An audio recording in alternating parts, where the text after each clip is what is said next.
بسم الله الرحمن الرحيم. إن الذين قالوا ربنا الله ثم استقاموا تتنزل عليهم الملائكة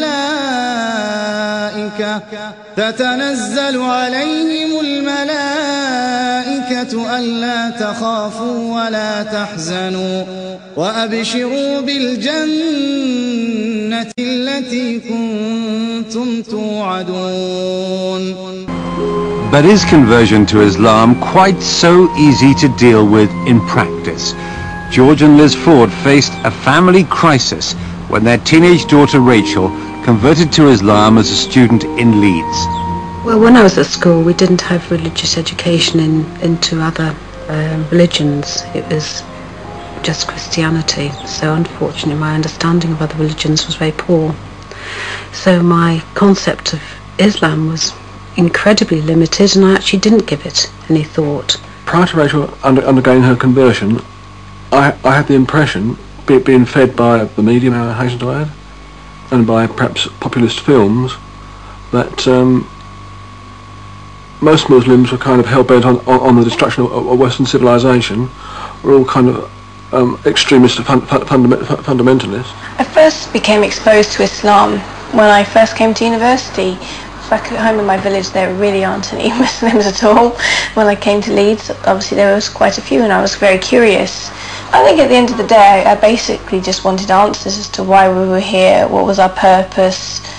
I was just curious, you know, it's a new ways of thinking of things. I think my reactions were shock, horror, disbelief. Was it a fad of Rachel's? Was she going to get over it? What will our friends think about it? I sent her emails saying that this has been a great blow and a great shock to the family, Rachel. How are we going to cope with it? What have we done wrong?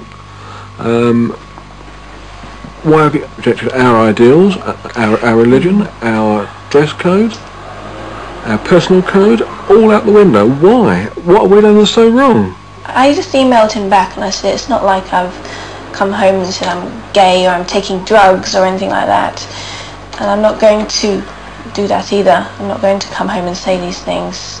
When she started to cover herself from head to toe in reams of cloth and wouldn't have her hair showing, and basically it seemed to me she didn't care what she looked like. If I was to take the hijab off tomorrow and walk out in the street with my hair loose, my mother would be dancing in the street. She'd be very happy because she doesn't want me to hide. She feels like, I guess she feels I'm hiding behind it, but I'm not. I actually feel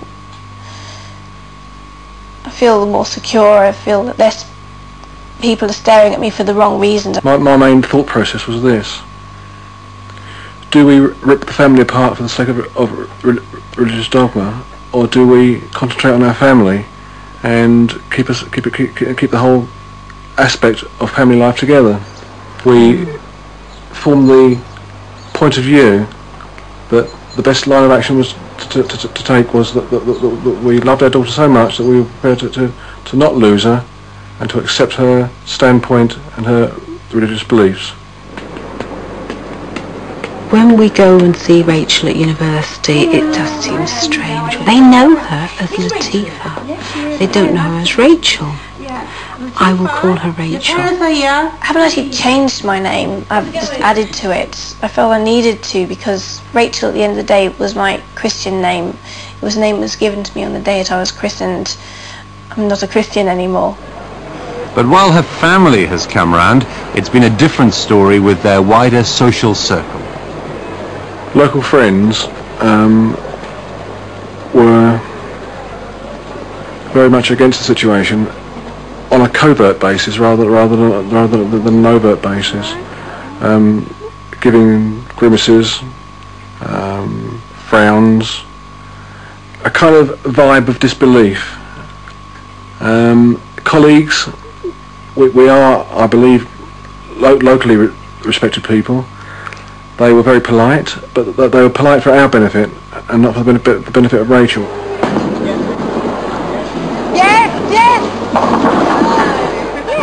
There was a time where we went out with a friend, I know a friend who unfortunately I won't class as a friend now, and she was certainly plied with alcohol, even though Rachel, as a Muslim, of course, does not drink, and she will not drink, and she asked for a Coke and it had something else in it. It definitely has something else in it. Things that have bothered me have been reaction of people that I do care about if they have been against it.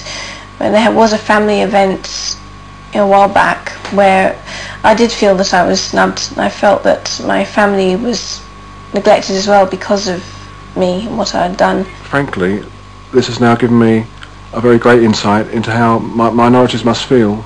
I've never been a minority. I've always been a majority, and to be on the other side of the fence has been a very cursory experience for me. I feel that they have been through a lot. I mean, it's a huge shock for them to have a daughter who's decided to change to a religion that they would see as so totally different to their own, even though it isn't, and they do understand that now. When Rachel did change and reject a lot of what we stood for, why was it our fault? Was it our fault? Well, now I can say no, it's not, because we did do our best. We're only human beings, and now we actually have a very forthright, intelligent, independent young lady as a daughter, and I'm so proud of her. But I can say that today, but probably last year, the year before, I would have been saying different things. But life is a journey.